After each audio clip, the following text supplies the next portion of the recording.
no. Kita vô. Đó ba. Đó không?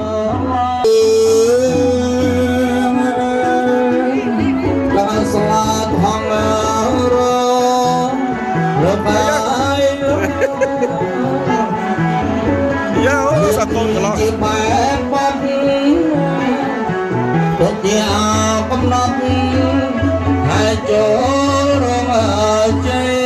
Đấy, mà mừng cái bé này, con bố mà.